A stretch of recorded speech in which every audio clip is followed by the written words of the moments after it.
Assalamualaikum warahmatullahi wabarakatuh. Salam sejahtera untuk kita semua. Semoga kita selalu dalam lindungan oleh Allah Tuhan Yang Maha Esa. Ketemu kembali ya untuk belajar di auditing 2, yaitu di auditing the expenditure cycle. Sebelum kita belajar di auditing the expenditure cycle, ya, kita ngaji sebentar. Jadi di pertemuan sebelumnya kita sudah ngaji tentang bab menuntut ilmu, yaitu ya, pentingnya niat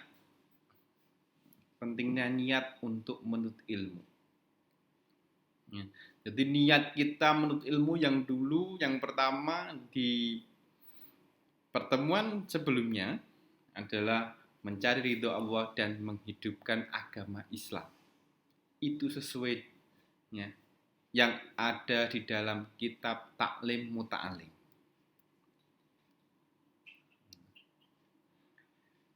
Jadi untuk yang selanjutnya ini adalah kita niatan ilmu untuk menghilangkan kebodohan. Jadi niat menuntut ilmu itu diantaranya adalah menghilangkan kebodohan dirinya dan kebodohan orang-orang yang bodoh. Jadi mari coba saya lakukan bersama. Sholli wa salim daiman ala mada. Sholli wa salim daiman ala mada. Wal ali wal ashabi man qad wahada. Wal ali wal ashabi man qad wahada. Wali izalatin li jahli nafsi. Wali izalatin li jahli nafsihi. Wasairil juhali fabda bismi. Wasairil juhali fabda bismi. Ngilangi awae sangka kebodohan lan sekabehane wong kang bodoh tenan. Hilangkan kebodohan dari dirinya dan semua orang yang bodohnya nyata. Saudara Muhammad. Jadi itu adalah niat, salah satu niat. Jadi selain mencari ridho Allah dan menghidupkan agama Islam, jadi adalah niat untuk menghilangkan kebodohan. Dan yang selanjutnya adalah mari kita berniat bersyukur kepada Allah. Jadi niat menuntut ilmu diantaranya adalah bersyukur kepada Allah atas nikmat yang telah diberikan Allah. Bitolabil ilmin wisyukran alaman. Bitolabil ilmin wisyukran alaman. Min ni'matil aqli wasihatil badan. Min ni'matil aqli wasihatil badan. Lan syukur atas anugerah pangeran.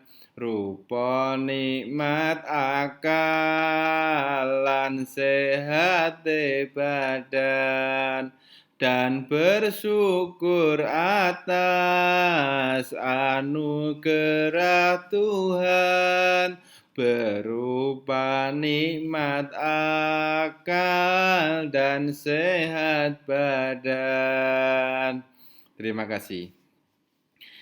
Kita lanjut kembali untuk belajar di Auditing the Expenditure Cycle. Jadi ada beberapa agenda yang untuk kita akan pelajari di Auditing the Expenditure Cycle. Jadi yang pertama adalah konsep dari siklus pengeluaran itu sendiri. Kemudian yang kedua adalah aktivitas pengendalian pembelian, kemudian pengendalian pengeluaran, dan pengujian saldo piutang. Jadi agenda tersebut memiliki tujuan pembelajaran. Jadi yang pertama adalah mahasiswa mampu memahami konsep dasar dari expenditure cycle. Jadi apa sih sebenarnya expenditure cycle itu? What is expenditure cycle? Yang kedua adalah mahasiswa mampu memahami konsep pengujian substantif expenditure cycle.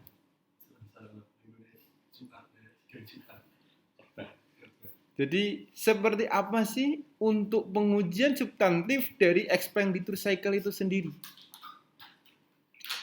Untuk yang pertama, what is expenditure cycle? Expenditure cycle is siklus transaksi yang berhubungan dengan transaksi atas kegiatan operasional perusahaan.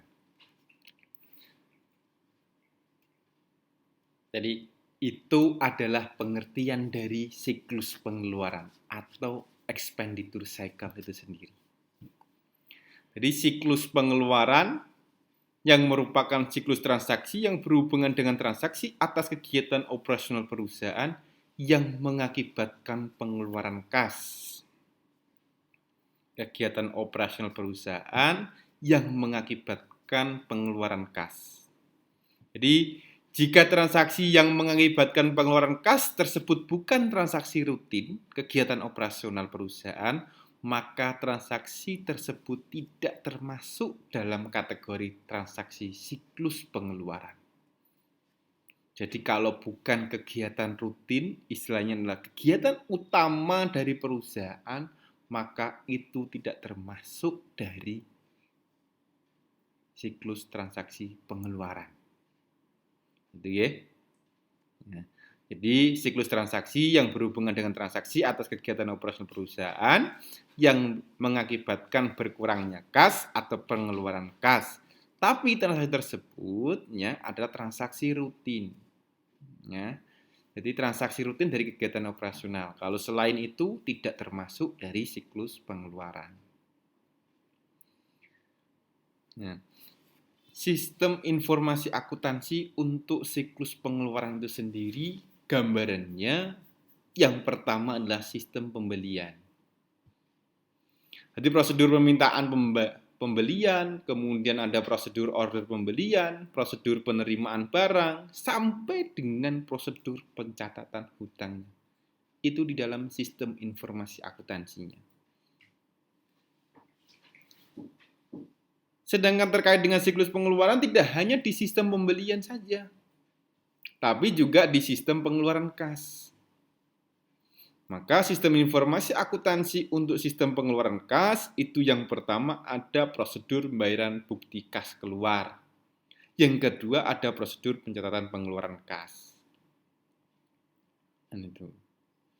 Jadi secara umum jenis siklus pengeluaran itu adalah terdiri dari aktivitas yang terkait dengan perolehan dan pembayaran atas barang dan jasa.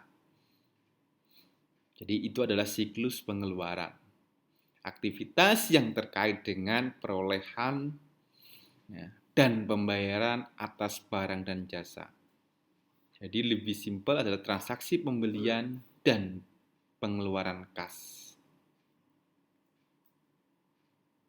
Dari aktivitas tersebut kira-kira akun-akun yang terkait itu seperti apa? Jadi kalau auditor itu pasti berhubungannya dengan akun-akun yang terkait. Akun-akun yang terkait itu yang pertama akun yang saldo debit. Ada persediaan barang dagangan, ada persediaan bahan baku, ada pembelian, ada persekot biaya, ada aktiva tetap, ada aktiva yang lain. Itulah akun-akun yang terkait di posisi debit. Kemudian ada akun yang di posisi kredit. Yaitu apa? Utang usaha, kas, diskon pembelian, retur pembelian.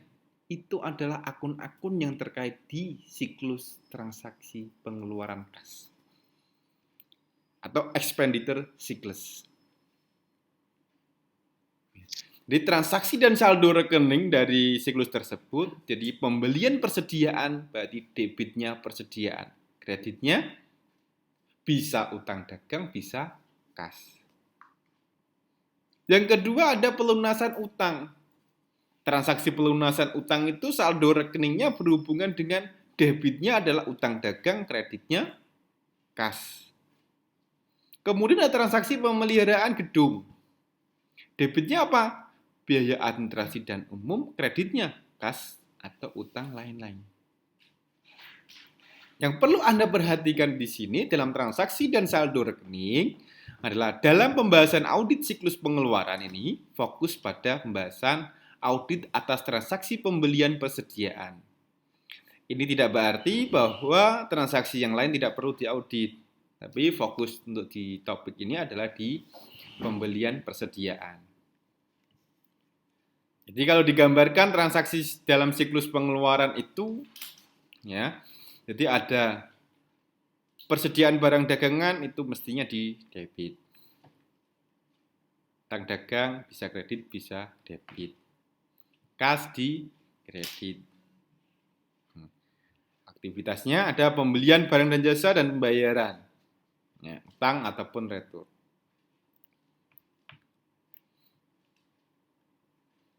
Tujuan dari audit siklus pengeluaran itu sendiri adalah menguji kewajaran asersi manajemen atas transaksi dan saldo rekening siklus pengeluaran. Menguji kewajaran asersi manajemen atas transaksi dan saldo rekening siklus pengeluaran. Asersinya apa saja?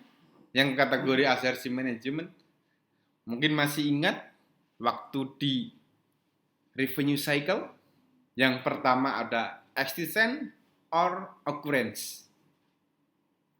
Yang kedua ada competence. Yang ketiga ada right and obligation. Yang keempat ada valuation or allocation. Yang kelima ada presentation and disclosure. Itu adalah asersi manajemennya. Jadi menguji kewajaran asersi manajemen atas transaksi tersebut. Bagaimana sih existence or occurrence-nya? Eksistensi atau terjadinya. Kompeten, kelengkapannya seperti apa? Right and obligation, hak dan kewajibannya juga bagaimana? Valuation or allocation, penilaian atau alokasi. Dan yang terakhir adalah penyajian dan pengungkapan, presentation and disclosure. Itu adalah tujuan dari audit pada siklus pengeluaran. Jadi menguji asersi-asersi tersebut.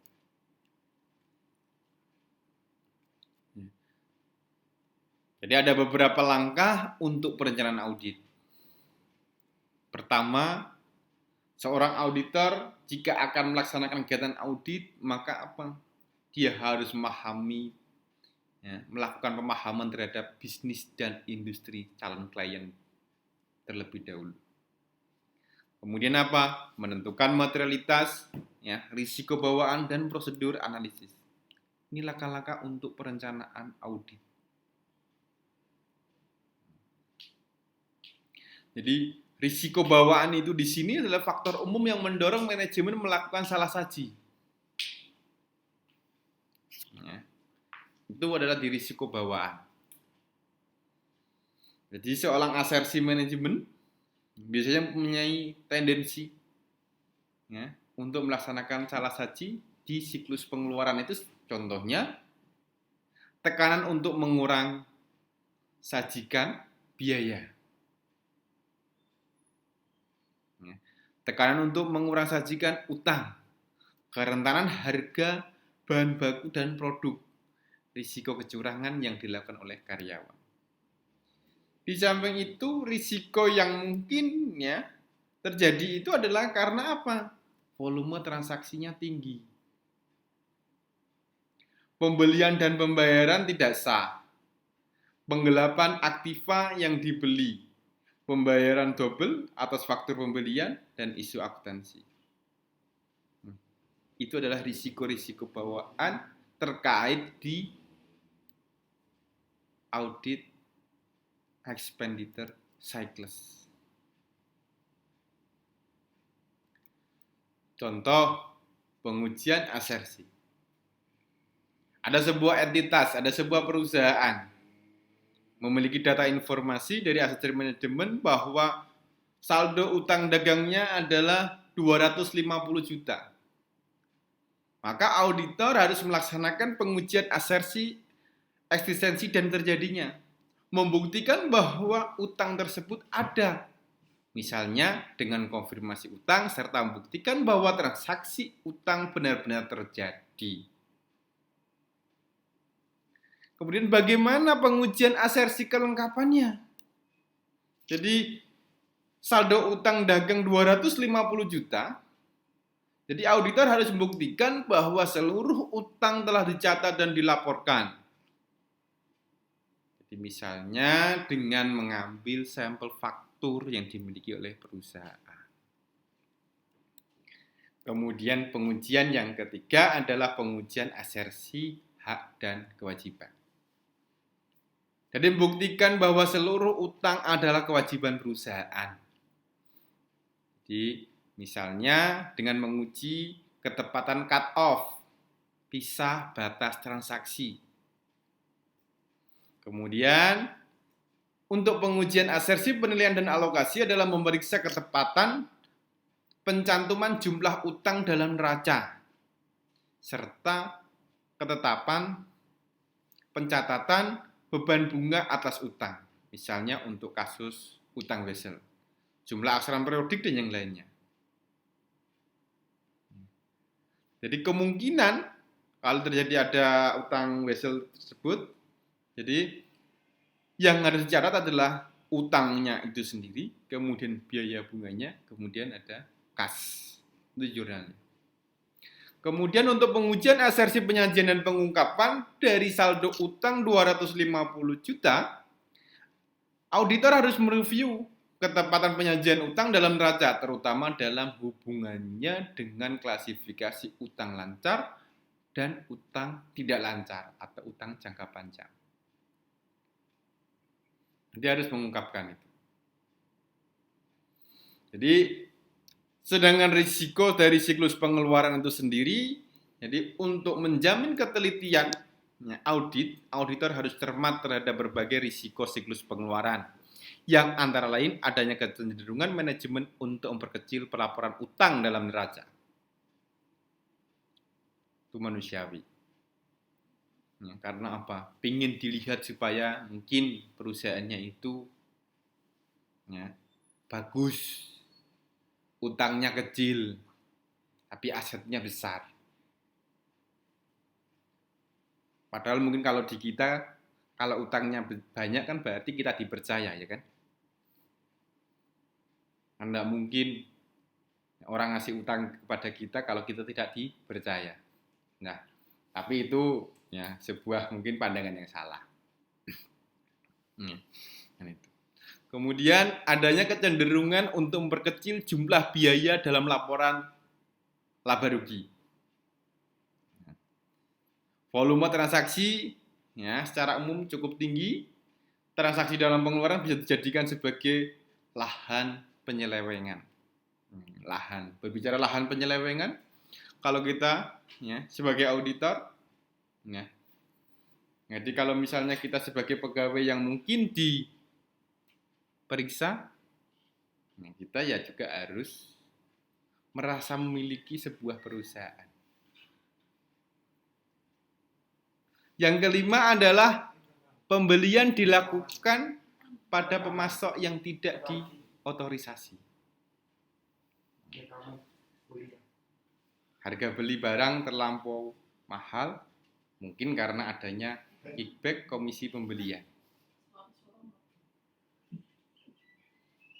Terjadinya kesalahan cut off transaksi pembelian, utang tidak dicatat atau dicatat dengan jumlah yang salah, utang dibayar 2 kali, penyalahgunaan uang untuk pelunasan utang, dan masih banyak risiko-risiko di siklus pengeluaran. Ini yang kemungkinan secara umum terjadi. Kalau kita sebagai perusahaan yang diperiksa, kita sebagai pegawai karyawan, marilah kita laksanakan tugas kita di dalam perusahaan sesuai dengan prosedur yang ada. Sesuai dengan kewajiban kita. Kalau kita sebagai seorang auditor, sama, laksanakan tugas, karena itu akan menjadi informasi dan rekomendasi untuk manajemen. Karena perbaikan dari perusahaan. Cukup sekian dulu ya untuk sedikit penyampaian terkait dengan di auditing expenditure cycles. Nah, untuk lebih dalam Anda bisa membaca ya materi di berikutnya ya, serta mengerjakan soal latihan. Terima kasih. Wassalamualaikum warahmatullahi wabarakatuh.